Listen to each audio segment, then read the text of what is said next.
اچھی اچھی جو ہے لچھے دار تقریریں سنا کے چلے جائیں، آپ تو کہیں گے مولانا کی تقریر بہت اچھی رہی، کیا تھی یہ نہیں ہے۔ ہم چاہتے کہ آپ عمل کے میدان میں آؤ، میدان میں اتر کر کام کرنے لگو، اپنے آپ کو سدھارو۔ کیا صحابی نوجوان نہیں تھے؟ صحابی نوجوان نہیں تھے؟ ایسے ایسے نوجوان تھے جو 24 گھنٹہ مسجد میں ہی رہتے تھے۔ حضرت علی کی جب شادی نہیں ہوئی تھی تو پورے 24 گھنٹہ مسجد میں، جوانی کے عالم میں مسجد میں رہتے تھے حضرت علی۔ اور آج کے نوجوان کو کہو کہ مسجد میں سو جائے، 10 دن اعتکاف کے لیے کہہ دیجیے، کوئی بیٹھے گا؟ اگر بیٹھے گا تو اتنا بڑا موبائل لے کے پہنچ جائے گا، وہ رات بھر موبائل میں لگا رہے گا، وہ سمجھا اعتکاف میں۔ پورے گاؤں والے چاہے بہت نیک لڑکا ہے، اعتکاف میں فلاں صاحب کا لڑکا اعتکاف میں بیٹھا۔ موبائل کہاں لے کے گیا بھائی؟ مسجد میں قرآن نہیں ہے؟ مسجد میں قرآن ہے، تسبیح ہے، پڑھو قرآن، تسبیح پڑھو جب تک بے وضو ہو، باوضو ہو تو قرآن پڑھو، اور مسجد میں ہو تو ہمیشہ باوضو ہی رہو۔ سدھرو، مسلمان ہر طرف نشانہ بنایا جا رہا دیوانوں، کیوں؟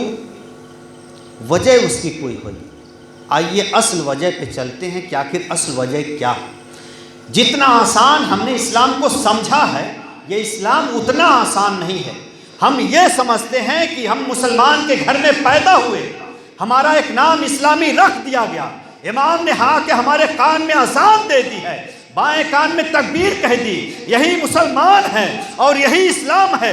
ہرگز نہیں، اسلام کو سمجھنا ہے، نبی کی محبت کو جاننا ہے۔ آؤ سلمان فارسی سے پوچھتے ہیں، اے سلمان فارسی، آخر تم بتاؤ اسلام کو پانے کے لیے تمہیں کتنی قربانیاں دینی پڑی ہیں، کتنی مصیبتوں کا سامنا کرنا پڑا ہے، کتنے مصائب و آلام جھیلنے پڑے ہیں۔ اب وہی سلمان فارسی کہیں گے، ایک مجوسی گھر کے ہیں، جب حق کے متلاشی بنے، باپ نے گھر سے نکال دیا، وطن معلوم کو خیر آباد کہنا پڑا، اپنے وطن عزیز کو چھوڑ دیا۔ سلمان فارسی ایک راہب کے پاس آتے ہیں اور کہتے ہیں، میں حق کا متلاشی ہوں، مجھے حق تک پہنچا دو۔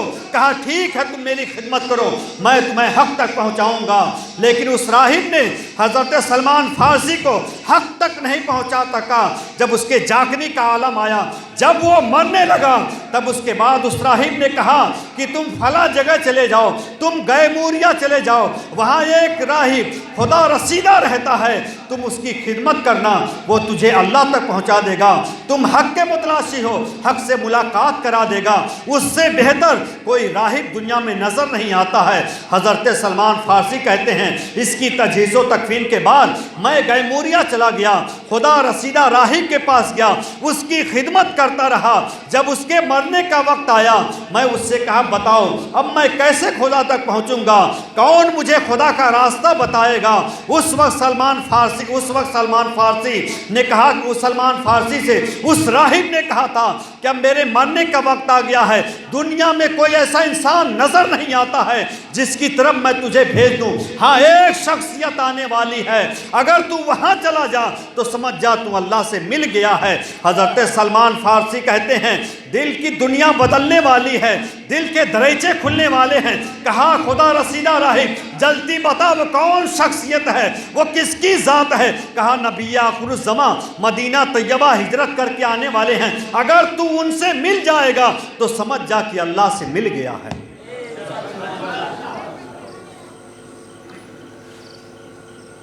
راہب نے کہا کہ اگر تو ان سے مل گیا تو سمجھ جانا کہ تو اللہ سے مل گیا، تیری منزل مل گئی ہے۔ حضرت سلمان فارسی اس راہب کے مرنے کے بعد مدینہ کا راستہ طے کرتے ہیں۔ راستے میں ایک قافلہ ملا، ان کو قیدی بنا لیا۔ راستے میں ایک قافلہ میں ان کو قیدی بنا لیا، کہتے ہیں کڈنیپ کر لیا، اغوا کر لیا، اغوا کر کے لے جا کے مدینہ میں بیچ دیا۔ حضرت سلمان فارسی بہت خوش ہوئے، کہا قید تو کیا لیکن مجھ پر احسان اتنا کیا کہ مدینہ میں بیچا مجھے، جہاں مجھے جانا تھا۔ تو یہ صرف محبت تھی، یہ صرف سلمان فارسی کی سرکار سے محبت تھی۔ بہرحال حضرت سلمان فارسی قیدی بنائے گئے اور مدینہ طیبہ میں ایک یہودی کے ہاتھ بیچے گئے۔ اب اس یہودی کے ہاں سلمان فارسی رہتے تھے، اس کی خدمت کرتے رہے، لیکن تلاش تھی۔ اس راہب سے جب جدا ہو رہے تھے تو کہا کہ بتاؤ یہ آخر الزماں کی نشانی کیا ہوئی، کیسے میں پہچانوں گا کہ یہ نبی آخر الزماں ہے؟ کہا نشانیاں تو بے شمار ہیں، لیکن 3 نشانے سن لیں۔ سرکار کا میلاد کس کو کہتے ہیں؟ ابھی بتایا۔ ابھی کا جب یہ عالم ہے بھول گئے تو صبح کا عالم کیا ہوگا؟ نیند سے اٹھنے کے بعد تو انسان سب چیز بھول جاتا۔ سرکار کا میلاد، فضائل، خشائل، شمائل، 3 چیزیں۔ راہب نے سلمان فارسی کو نشانیاں 3 بتائیں۔ پہلی نشانی، صدقہ نہیں لیں گے، جو نبی آخر الزماں ہوں گے وہ صدقہ نہیں لیں گے۔ دوسری نشانی، وہ تحفہ کبھی رد نہیں کریں گے، تحفہ کبھی واپس نہیں کریں گے۔ تیسری نشانی، تیسری ہے مگر آخری ہے، دونوں کندھوں کے درمیان مہر نبوت ہوگی۔ سبحان اللہ۔ دونوں کندھوں کے درمیان مہر نبوت ہوگی۔ حضرت سلمان فارسی یہی جذبہ لے کر اس یہودی مالک کے پاس خدمت کر رہے ہیں، اس یہودی مالک کی خدمت کر رہے ہیں۔ کہتے ہیں میں کھجوریں توڑتا، اس کی خدمت کرتا، کھجوروں کا باغ تھا اس کے پانی دیتا۔ ایک دن کچھ کھجوریں صدقے کی لیا، جب خبر لگی مجھے، خبر کب لگی تھی؟ کہا کہ میں کھجوریں توڑ رہا تھا، ایک آواز میرے کانوں سے ٹکراتی ہے، طلع البدر علینا من ثنیات الوداع وجب الشکر علینا ما دعا للہ داعی۔ لیکن آواز دینے والا کوئی نظر نہیں آتا، یہ آواز بھینی بھینی ہلکی میرے کانوں میں آتی ہے، لیکن آواز کون دے رہا ہے؟ کوئی جو ہے آواز دینے والا نظر نہیں آ رہا۔ میں فوراً صدقے کی کھجور لیا، بارگاہ رسالت میں پہنچ گیا اور پیش کیا۔ ایک صحابہ کرام کا مجمع تھا، پیش کیا۔ سرکار نے انکار کر دیا، کہا ہم صدقہ نہیں لیتے ہیں۔ حضرت سلمان فارسی واپس آ گئے، کہا چلو پہلی نشانی مل گئی، پہلی نشانی مل گئی۔ اب اس کے بعد آ گئے دوسری نشانی کے لیے، سوچا کسی دن تحفے کا کھجور لے کے جاؤں گا۔ ایک دن کھجوریں توڑ کے اور چہار دیواری پھلانک کر، یعنی کہ چہار دیواری کود کر جا ہی رہے تھے، مالک نے پکڑ لیا، کہا غلام کہاں بھاگ رہے ہو؟ سلمان فارسی نے سنجیدگی سے جواب دیا، غلام تیرا ہوں، خدمت تیری ہی کروں گا، مگر دل کسی اور کا ہے، دل کسی اور کا ہے، مجھے جانے دے، میں واپس آ جاؤں گا۔ بہرحال مالک اچھا تھا، اس نے چھوڑ دیا۔ سلمان فارسی پھر بارگاہ رسالت میں پہنچتے ہیں، تحفے کی کھجوریں پیش کرتے ہیں، سرکار نے قبول فرما لی۔ اب 2 نشانیاں پوری ہو گئی ہیں۔ تیسری نشانی کیا ہے؟ دونوں کندھوں کے درمیان، دونوں شولڈر کے درمیان مہر نبوت۔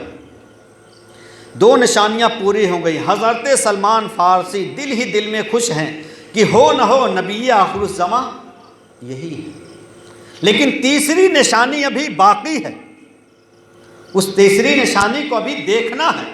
جب تک وہ نہ دیکھ لوں تب تک کیسے پورے طور سے مطمئن ہو جاؤں۔ ایک دن سلمان فارسی خود ہی بیان کرتے ہیں، میں باغ میں کھجور توڑ رہا تھا، سرکار خود ہی تشریف لے آئے، اس باغ میں سرکار خود ہی تشریف لے آئے۔ سلمان فارسی پیڑ سے نیچے اتر گئے، اب یہ سوچ رہے ہیں کہ یا لاکھ تیز ہوا چلے اور نوری چادر ان کے دوش نبوت سے اڑ جائے۔ سرکار کا یہ معمول تھا، ہمیشہ جو ہے دوش نبوت پر ایک نوری چادر رکھے رہتے تھے، ہمیشہ ایک چادر جو ہے کندھوں پر پڑی رہتی تھی سرکار علیہ الصلوۃ والتسلیم کے، تو اب اسی کندھوں کے درمیان مہر نبوت ہے، تو دیکھیں کیسے۔ تو یہ دل میں سوچ رہے ہیں کہ خود تیز آندھی چلے، ایک طوفان آئے اور وہ چادر اڑ جائے، میں جو ہے مہر نبوت کا دیدار کر لوں۔ سرکار علیہ الصلوۃ والتسلیم نے اپنی نوری چادر اٹھائی اور سلمان فارسی کی طرف پھینک دیا، کہا لو سلمان فارسی، اس راہب نے جو تجھے تیسری نشانی بتائی تھی، آج اس نشانی کا دیدار کر لو اور دیکھ لو میرے اندر ہی وہ تینوں نشانیاں ہیں، میں ہی نبی آخر الزماں ہوں۔ سلمان فارسی کہتے ہیں اب میں رو کے رک نہیں رہا تھا، میری آنکھوں سے آنسو جاری ہو جاتے ہیں، آنکھیں اشکبار ہو جاتی ہیں۔ کہا یا رسول اللہ میں نہیں چاہتا تھا، لیکن اس راہب نے تیسری نشانی یہی بتائی تھی، اور یا رسول اللہ وہاں کوئی تیسرا شخص نہیں تھا، ایک وہ راہب تھا تو دوسرا میں تھا، تیسرا کوئی شخص نہیں موجود تھا۔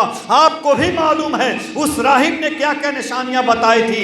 کہا اللہ تعالیٰ نے مجھے تمام علم دیا ہے، وَعَلَّمَكَ مَا لَمْ تَكُنْ تَعْلَمْ، اگلا بھی علم ہے پچھلا بھی علم ہے۔ سرکار کو پیچھے کا بھی علم ہے، آگے کا بھی علم۔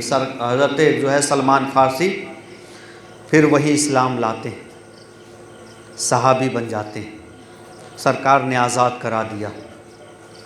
وہ انکار نہیں کیے، صحابی تھے، مہر نبوت دیکھ کر گرویدہ ہو گئے، ہزاروں قطار رونے لگے کہ میں کیا سے کیا کر دیا۔ حضور صلی اللہ علیہ وسلم کبھی اپنی نوری چادر کو اپنے سے جدا نہیں کرتے تھے۔ یہ ایک واقعہ، اور ایک واقعہ اور پیش آیا تھا جب سرکار علیہ الصلوۃ والتسلیم نے اپنی نوری چادر زمین پہ ڈالی تھی۔ جب مقام جارانہ میں سرکار گوشت تقسیم فرما رہے تھے، اس وقت ان کی رضائی ماں آئی تھی۔ رضائی ماں معلوم ہے کس کو کہتے ہیں؟ دودھ پلانے والی ماں آئی تھی۔ کیا نام تھا؟ بولو، یہ ایک درسگاہ ہے، تقریر نہیں۔ کیا نام تھا؟ صحیح بتائیے بھائی، کیا نام تھا؟ ہے یقین پورا؟ بھروسہ ہے جو کہہ رہے ہیں وہی سچ ہے؟ یہی سچ ہے۔ ان کی رضائی ماں آئی تھی جنہوں نے صرف دودھ پلایا تھا۔ مقام جارانہ میں ان کی رضائی ماں جنہوں نے صرف دودھ پلایا تھا، وہ بھی اجرت لے کر، پیسے لے کر دودھ پلایا تھا، سرکار نے اپنی نوری چادر زمین پہ ڈال دی، بچھا دیا۔ تمام صحابہ کرام حیران پریشان وہاں بیٹھ جاتی ہیں۔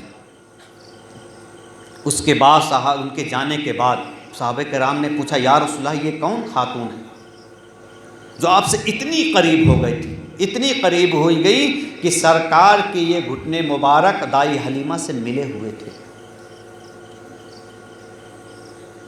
دائی حلیمہ سے مل گئے تھے۔ صحابہ کرام کو حیرت ہوئی کہ کون عورت ہے کہ سرکار نے اپنی نوری چادر جو کبھی دوش نبوت سے نہیں ہٹاتے تھے، دائی حلیمہ کے لیے بچھا دیے ہیں۔ اب وہ چھوڑ دو مقام جارانہ، آ جاؤ اپنی گاؤں ہیسا میں، ہیسا نام ہے، ہیسا میں آ گئے صاحب، ہیسا میں ہو، یہیں رہو، اپنے اپنے گھر میں دیکھو نوجوان اپنے ماں باپ کو کیا کیا دیتے ہو۔